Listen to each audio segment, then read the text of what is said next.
அத்தை இன்னைக்கு என்ன சமையல் நம்ம வீட்டில்? எல்லாம் பார்க்கலாம். சாதம், அவரைக்காய் சாம்பார், பீன்ஸ் பொரியல், காலிஃப்ளவர் ஃப்ரை, தக்காளி ரசம், மாமாவுக்கு ஹீமோக்ளோபின் இருந்ததுக்காக பீட்ரூட்டு ஜிஞ்சர் போட்டு ஜூஸ்பா. சூப்பர் அத்தை.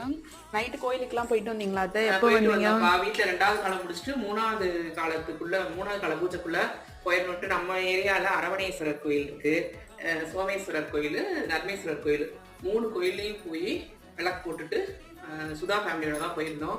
விளக்கு போட்டு வந்து இங்கே 3வது கால பூஜை ஆரம்பிச்சோம். அப்புறம் 4வது காலம் முடிச்சுட்டு காலையில் 6 மணி சமைச்சு முடிச்சுட்டு 4, 5 மணிக்கெல்லாம் முடிச்சிட்டேன்.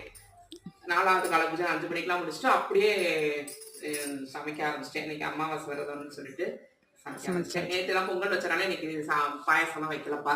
இன்னைக்கு வந்து சமையல் பண்ணியாச்சுப்பா. நல்லா இருந்துச்சு, நேற்று சூப்பராக இருந்துச்சு.